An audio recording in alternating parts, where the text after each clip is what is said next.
Welcome to This Week in Heresy, episode 56, Embracing the Seeker, with our guest, Davie Floyd. Hey, Davie, welcome to This Week in Heresy. Thank you for having me. It's good to be here today, and I'm excited to talk to you a little bit about my faith path, my faith walk of life, and just excited for a conversation. And so, for the people who don't know who you are, and for my audience, can you introduce yourself and talk a little bit about who you are and what you do? Sure. My name is Davie Floyd, and I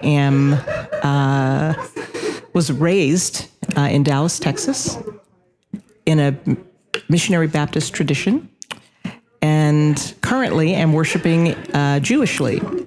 I'm living in New York currently and attending Romemu, which is a renewal synagogue for body, mind, and spirit. Interesting. I'm part of the interfaith organization there called Stranger No More, which is led by Reverend Eleanor Harrison Bregman. And I'm excited about conversations about interfaith and interspirituality and how across many religious platforms we can meet in the middle and find ways of honoring and acknowledging our individual faith walks as accessing the same well through different spiritual means. Awesome. Can you explain a little bit about what you mean by practicing Jewishly? Practicing Jewishly. I belong to a synagogue that is a renewal synagogue, so it is more liberal than most in terms of the inclusion of women in the services, the inclusion of single people in the services, the inclusion of widows and orphans, if you will, in the services, and people of color, and importantly, people of different faiths. Mm-hmm. I'm one of those people. Right. What I mean by practicing Jewishly is that the practices that we observe at Romemu are all within the context of Jewish tradition. So we have Friday night Shabbat, Saturday Shabbat. We daven as a community in a Jewish way. And at the same time, we take an open tent approach to inclusion, radical inclusion, one would say, so that everyone can have a place at the table. And as we sit at the table, within the context of a Jewish worship experience. So that's what I mean by worshiping Jewishly. That's really, really interesting because, well, first of all, I didn't realize that there were some synagogues that were like that. Although I do know of, there's a mixed congregation on the East Coast that's mixed Jewish Christian. And I thought that was really fascinating. But this is really even more fascinating because I remember from my seminary classes when my Old Testament professor was talking, and it talked about how he basically said kind of the heretical thing about how early Jews were polytheistic, and it seems to be kind of hearkened to that root of Judaism. Absolutely. Was not raised Jewish, so I'm coming to this new, and I'm just learning. I know about an ounce worth about Judaism. However, our Rabbi David, was trained and is a protege of Rabbi Zalman, who was the leader, one of the founding leaders of the renewal movement. So I've sort of happened onto a very eclectic and inclusive Jewish community where Rabbi David is creating an environment for all people who have Jewish heritages, as well as those who are just drawn to Jewish practice and community can feel at home and feel comfortable there. I think that's really, really interesting because I think the one interesting thing I know of the Jewish practices is that it does really much center around community and feeding each other and being with each other and praying together. And, there's a lot of similarity, especially, being at Refuge, there's a lot of that here too. But it's just really neat to see that in another context. And does it, do people, I guess one way to say is like, do they get a lot of flack for being that open and inclusive in the Jewish community? I would imagine that there are factions within Judaism that would certainly categorize what we do at Romemu as radical, edgy, marginal. Right. And so I think that's probably true. I don't know enough about Judaism in general and the landscape of it to know how on the margin we are. But I will say that the philosophy that Rabbi David brings to the services and to the work that Romemu does is one in which we want to be open and inclusive of everyone who is seeking spiritual enrichment. And he says of Romemu that we want it to be a place where people can get spiritual refreshment, that at the end of a busy week, you can come there and you can fill your hearts up, fill your souls up with community and with a sense of love and a sense of belonging and a sense of purpose and connection to whatever for you is the divine. So that's really what I would say Romemu is about. At least that for me, that's what I find to be true for me there. Well, it's interesting because, there are a lot of churches, and I specifically say churches because that's more of my experience, but, I think there's a lot of religious centers that don't really focus on that aspect. Like, when you go into prayer, when you go into a prayer service, when you go into community, it's supposed to uplift you. It's supposed to refresh you. At least, that's how I see it. And, there's a lot of communities where it's like, this is how it is, and you have to follow these rules, and rah, rah, rah, rah, and, and it's not really on the refreshing side of things.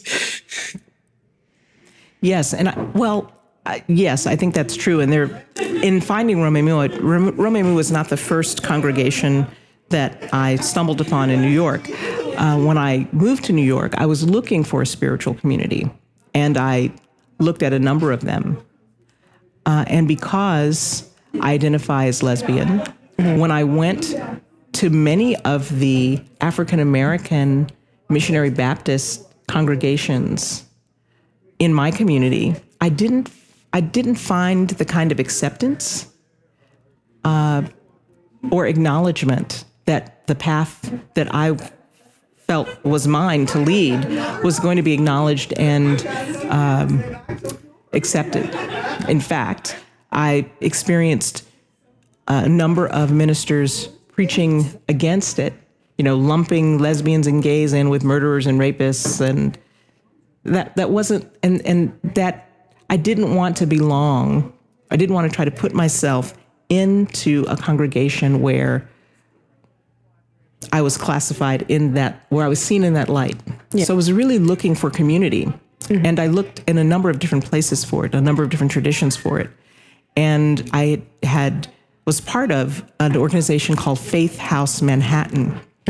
Faith House Manhattan has the slogan, visit your neighbor's faith and strengthen your own. And as part of what they call the bus tour, you visit congregations of different faith paths. So cool. We visited Hare Krishna Monastery. We visited Romemu. We visited Riverside Church, which is Protestant, UCC. And the minute I walked into Romemu, I felt the presence of God, or I was able to presence God in myself there in a way that I hadn't in other places. And for me, that's the most important piece. And even though the services were all in Hebrew, and I didn't understand a word of it, there was something about the feeling of the place and the spirit of the people that really called to me.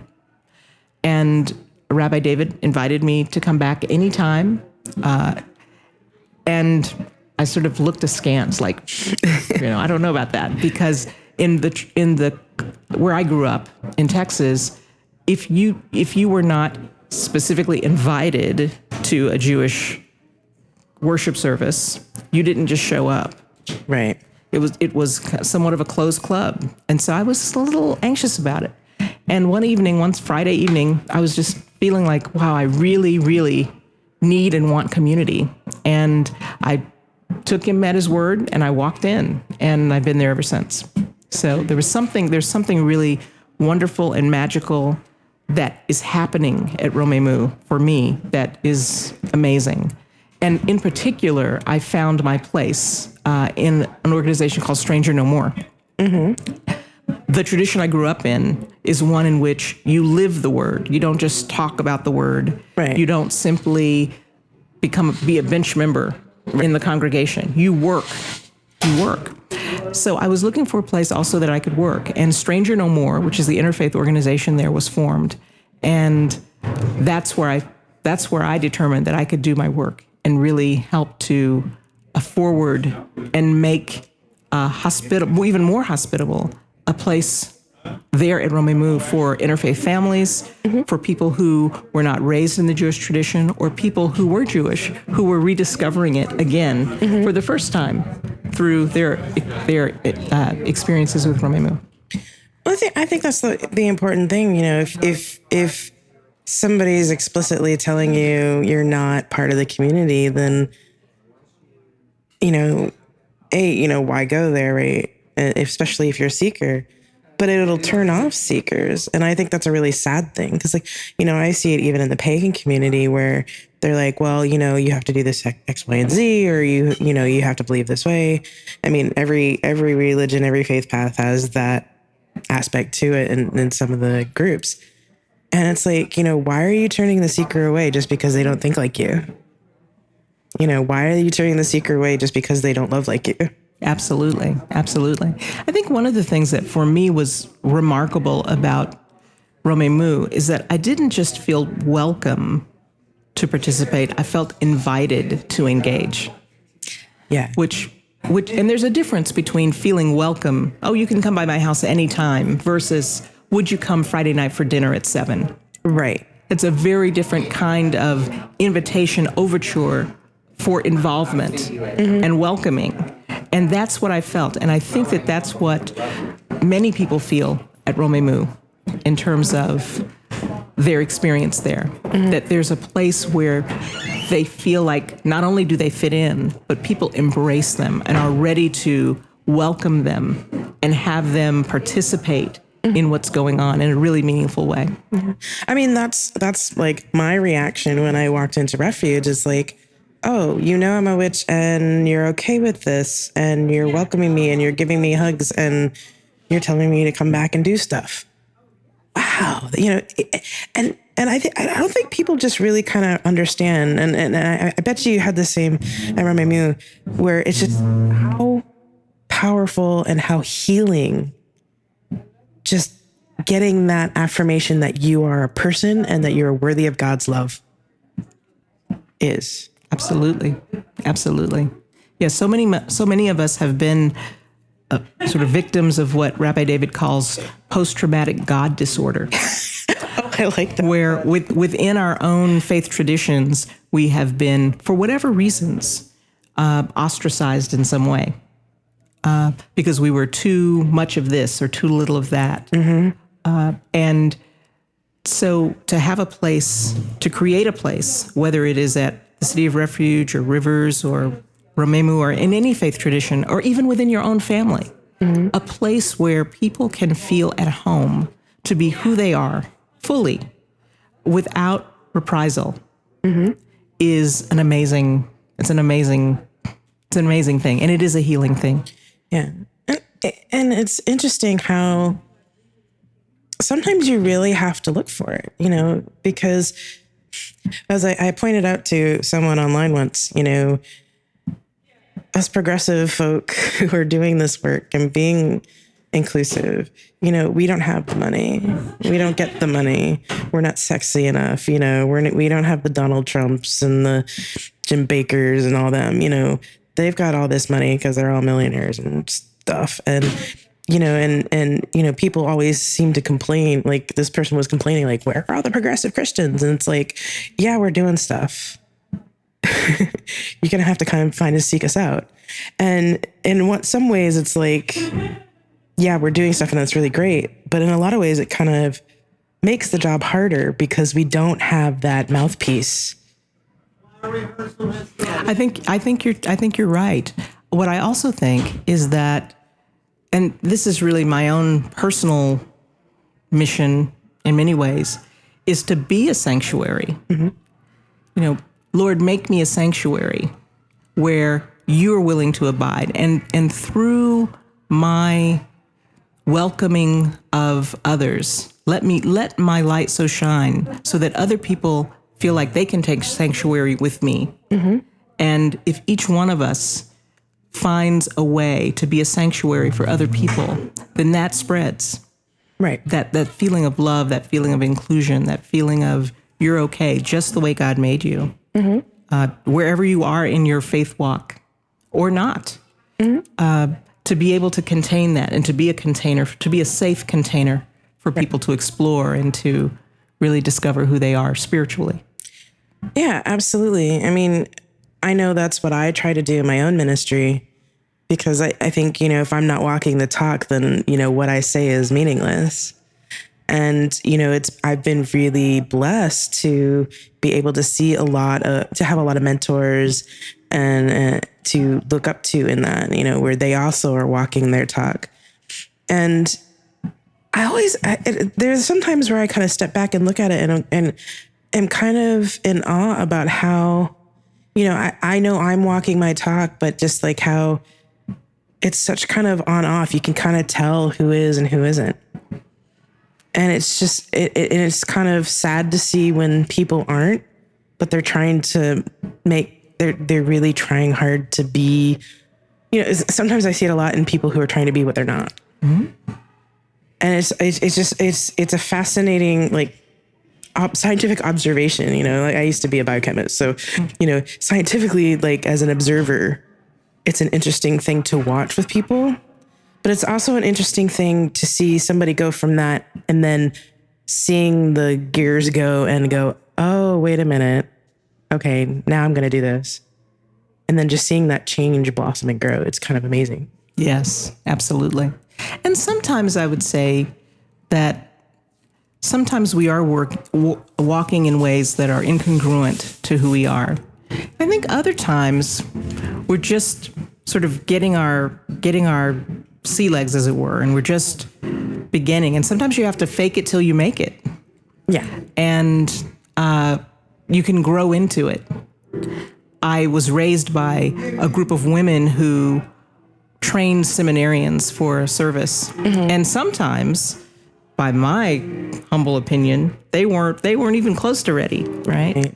But the women in my family saw something in them, and they saw something in themselves that they then grew into. And some of them have gone on to be some of the most powerful religious leaders in their communities. Right. And it was because they just continued to walk the walk, to talk the talk, and they grew into it. Right. So even though it seemed like the coat was too big for them, they were putting on shoes that were too big, the universe knew that they were going to grow into them. Right. And they did. And, you know, you see that in seminary too. You know, there are a lot of people where I'm just like, I don't know, should they really be in ministry? And then there's a certain, like, growth, and it's just like, wow, okay. I see where this is going with them and see what God's doing with them. And there's people that even go in the opposite direction. Yes. And sometimes it's really sad to watch. Yes. It's like, okay, sometimes you just have to have faith that that's part of their process and part of the way that God is working in their lives. Yes. You know, and pray that eventually it'll come back around to something more peaceful. Yes. And powerful. Yeah. And powerful. Absolutely. Yeah. So, I know we were talking earlier about seeking, because you do actually quite a bit of spiritual work. I do. During your week. You have a very busy week. I do. And what do you think is important in your seeking? Like, what is it? What is it that drives you to go to so many different spiritual experiences, and how do they feed you so that, you know, you keep going? Yes. So, I sing with Lavender Light, which is the gay and lesbian gospel choir of New York City. And singing for me is my favorite way of praise. Separately, on Tuesday nights, I sit with the Riverside Sangha. And so I do my Buddhist meditation, and we meditate in the tradition of Thich Nhat Hanh. Wednesday nights, I have a choice of things that I can do in a number of different traditions. Thursday night, I have the option to go and be part of a Sufi zikr with an order there in New York. And then on Friday, I'm in Shabbat. And Sunday, I'm at my Bapto, Methodo, Pentecostal Rivers of Living Water, where Reverend Vanessa Brown is pastor. Why do I do all of those different faith practices? I don't do them all every week. What I love is the ability to have facility with different kinds of faith practices. So if I'm in a quiet place, I can meditate. I can go to my meditative practice. If I'm in a space where I want to praise and rejoice, I can go to my Pentecostal practice. If I want to be in a space of community and praying with others, I can fall back to my Jewish practice. So really having the ability to plug in to different places to source the divine is important for me. Moreover, I get a much deeper understanding of my own religious beliefs, my own faith beliefs, by understanding all of these different practices. Because I think that ultimately all of our paths are accessing the same source, the same spiritual source. And the more ways that I can do that, like the more straws I can put in that drink, the more nourished spiritually I can be. And that I can be that in any number of different places. So that makes me happy. Makes me very happy. Do you think that's kind of what a lot of, they talk about the spiritual but not religious folks, and I'm wondering if, and I don't know if you think this too, but I'm wondering if that's kind of the thing, like they're looking for permission to do more than one thing. And I think a lot of people might have the mistaken idea that you only have to, like if you do religion, you only have to do one, you can only do one. Do you think that's what is with, do you think that's why there's a lot more spiritual but not religious, because they think they have to pigeonhole themselves in one thing? I think that could be part of it, certainly. I also think that there's a rising consciousness that one's spirituality is much bigger than one's religious dogma. So you can certainly align yourself with a particular creed and code. And as the further you get into that, at least this was the experience of the missionaries in my family, the more they knew, the more they knew that they didn't know. And that the faith tradition that they had been raised with and that they taught and that they lived was not big enough to encompass all that God was. So I think part of the movement of people towards spirituality is a recognition that, wow, this is my religious practice, and it is a way, it is a technology, we'll call it, that I use to access the spiritual highway, and it is not the spiritual highway itself. That it is much bigger, much broader, much grander than the confounds of this particular religious practice. And I think spiritual people who tend to think of themselves, or some people who tend to think of themselves as spiritual, certainly for myself, I certainly think of my spirituality reaching beyond the confounds of any one particular religious practice. Well, yeah, and I think one of my pet theories is that, the internet has really kind of become the new Silk Road, so to speak, where, 2,000 years ago, you had a unique combination of ideas and thought because of the Silk Road, where people were coming through a singular area, and now it's not necessarily a physical road, but this time around it's the knowledge road, the intellectual. So we've got this Silk Road of the internet where the ideas can come out. And I think people are seeing more of like, oh, wait, there's a lot more similarity here than difference. So why are people all bent out of shape, you know? Right. The way I do it works, and the way you do it works too. Yeah. And it's okay to work at the same time. And it's okay that they work at the same time, that they work differently, that they access different kinds of technology, that some are loud and praiseful, and some are quiet and silent and still. And it's being able to appreciate the breadth of the ways in which spirituality can touch us and does touch us. Right.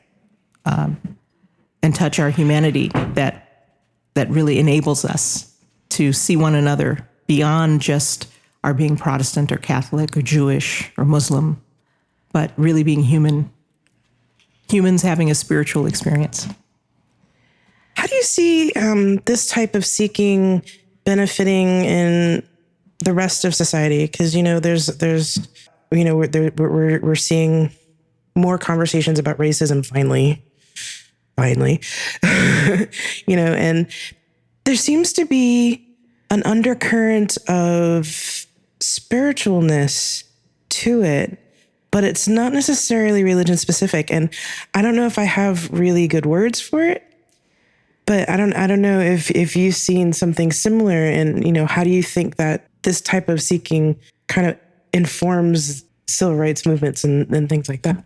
I think there is a call for a return to ethics-based, moral-based decision-making in our policy-making, in our governance, our corporate governance, as well as our political governance, that we really go back and think about the implications of the kinds of decisions that we make for how people live their real lives on a day-to-day basis. That we're not simply addressing numbers, we're not simply addressing diseases, but we're actually dealing with people's lives. Right. And I think there's a recognition, and as a consequence, as a way to honor that, I think we're beginning to take more ethics-based approaches to unbundling some of the tangles that we have. Yeah. And I think also unbundling the theological bent that, like the conservative theological bent, I would say, that has informed our laws over the last I don't know what, 16 years, you know, ish. Because, you know, I think, you know, there has to be an unraveling of that theology in addition to doing the more ethics and morals based and looking at it from a more human angle. Absolutely. I think that I would say evolving. We're evolving to a different level of understanding.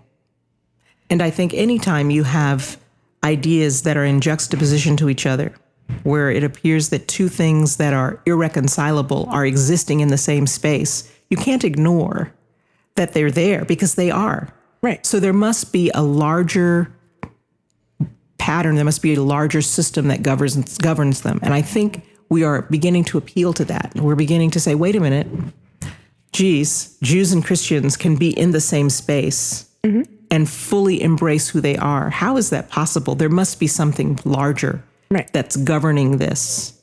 We have, you know, Black lives and white lives and brown lives and other lives all coexisting together, and potentially doing it peaceably and in harmony. Right. How is that possible?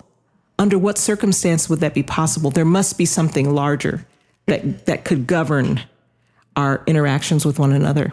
And I think we're getting there. And I think it is an evolutionary process. Right.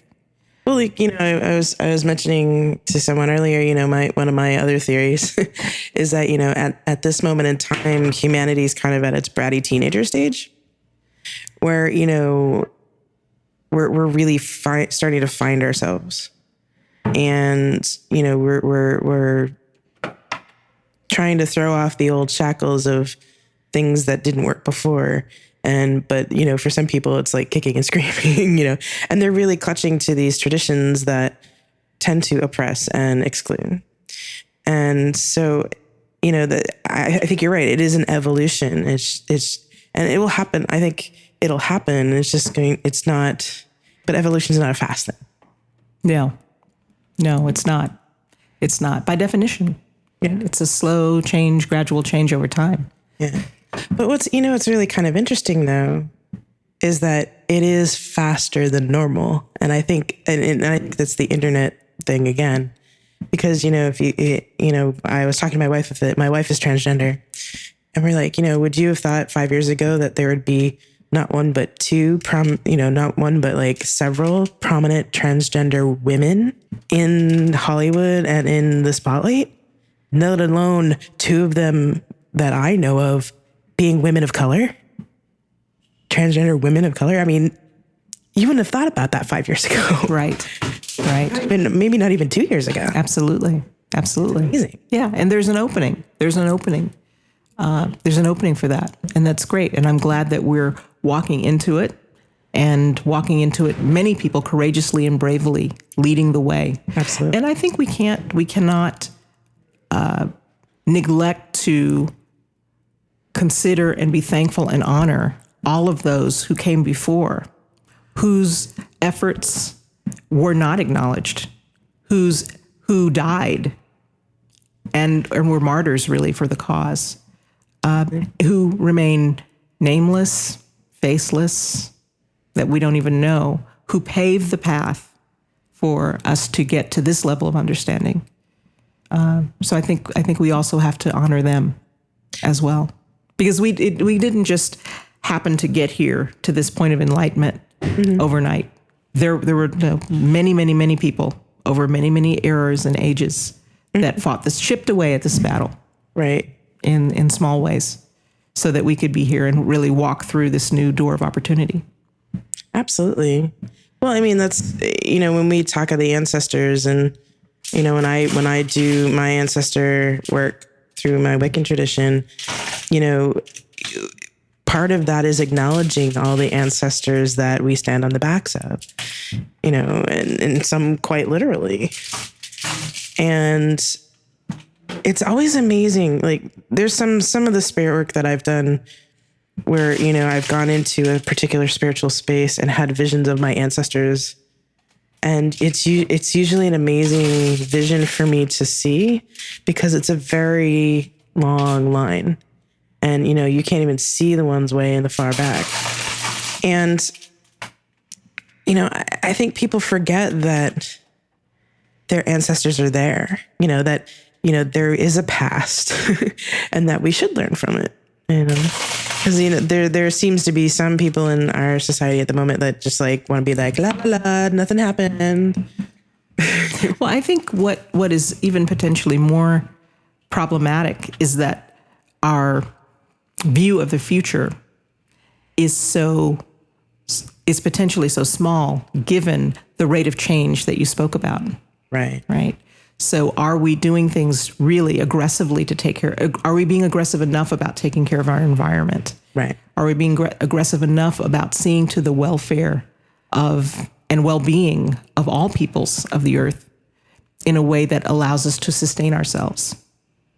Are we taking care to include and find ways to be in conversation with those factions that have become radicalized in our communities, so that we leave for our children, we leave a world for them? Right. Not even that it's necessarily better, but that we leave one. Because we really are at a point where we could self-destruct in real kinds of ways, and not just through military means, but through our own misuse of our natural resources. Right. So really continuing to challenge ourselves to take the long view. Not just, will I leave a better world for my children, but will I leave a better world for my great-grandchildren and my great-great-grandchildren and for their children? Right. Exactly. And, and also, will I leave a better society too? Because it's systems within systems. And, people seem to forget that they're all connected. People forget that, nothing exists in a vacuum. Absolutely. Absolutely. And this is where I think it comes back again to the individual choices that we make and the ways in which we comport ourselves to channel the wisdom and the spiritual energy and knowing that helps each one of us individually to live our best lives, to be our best selves, and to find ways to be containers for good, of good, for good, and encourage those who are also seeking to do good. Where do you see your, I mean, this might be a question where you just say, I don't know, but where do you see your spirituality taking you? I mean, do you have an idea, or is it really an I don't know? Well, it's taking me somewhere. I'm not sure exactly where. The research work that I'm doing currently in my doctoral work is on wisdom and the role of reflection in enabling wisdom. The degree to which we really step back at the end of each day or at the end of each hour, the end of each year, and say, geez, what did I do that I could have done better? Where am I? And because of what actions on my part? What corners did I not see around that next time I need to see around? What things that I thought were incompatible do I have a new understanding about today that I didn't have yesterday? And how do I carry that forward in my decision-making and my actions? So I think for me, helping people to understand how to take the long view, how to make decisions that really anticipate around corners, that help people illuminate blind spots, so that we are more thoughtful and more nuanced in the way that we approach problem solving. That's really what I think. That's really what I think my work is about in the world, is to really help people find ways of influencing their own thinking so that they can be more effective in the world. They can more effectively impact the changes that they want to make, and do that in a more systematic kind of way. That's what I'm up to. Excellent. I think it's something that's really needed because, some people don't always take the time to sit and reflect on their life. And, I know I even find it hard every now and again. And I try to meditate my day. It's not easy for me to do something on a regular basis, but I try to do it as much as I can. I mean, it helps that I'm a bit of an introvert too. So, spending alone time is not that much of a hardship. But, for some people it is harder than others, Yeah, and reflection is not something that you necessarily need to do by yourself. Sometimes the most effective reflection can be done with someone else that you're bouncing the ideas off of. Right. Or just the process of articulating what it is you think can help you to better clarify what it is you really think. It's like, whoa, I said that. Is that really what I think, or do I think something different? So oftentimes it's doing it in community with others, which is why community is so important. Well, I mean, I know I do that with my wife, and my other community members. It's like, I'm doing some discernment about my path right and and I'm doing a lot of that, and I realize, I do need to reach out to other people, other priestesses, other priests that do the same kind of work that I do and have, and run things, and and it helps to have that. And there's some of the work that ministries that I'm starting now for clergy to do just that. And it's funny because we live in a society where it's really kind of not quite taboo to ask for help. But when I ask for help, it's like, oh, phew, what a relief. Like I got to talk to somebody. And then everybody's like, oh, thank you for asking for help. That's great. Well, it's a blessing to be able to, it's a blessing to the person who offers assistance to be able to give it. And I think the word says it's more blessed to give than to receive. So I think by not reaching out and leaning on each other, we rob each other of the opportunity to be a blessing to us in that way. and to give to us in that way. And that's certainly something that I am challenged to do, because it takes a lot of courage to acknowledge that you need assistance, that you need support, that you don't have all the answers, that you're still figuring it out. Yep. Because we do live in a culture that values very much having it together, being all composed, and that's not always where we are. Right. So simply being able to acknowledge that is a relief, and takes courage, is a relief, and can be a blessing for the person who supports you through that process. Absolutely. Yeah. Well, on that note, we're just about out of time. So if people would like to discuss some of these topics with you or get in touch with you to ask questions, what's the best way to get in touch with you? Sure. They can reach out to me via email at Davie, DAVIE, .Floyd, FLOYD, @gmail.com. All right. Well, we'll have that in the show notes. And thank you so much for being on the show. Thank you so much for having me. It's been a pleasure. I'd like to thank Davie for joining us on this episode. As always, if you have comments, questions, or would like to read the show notes, you can go to thisweekinheresy.com. You can subscribe to the show via iTunes or the Stitcher app, or follow us on Twitter at TWIH Podcast.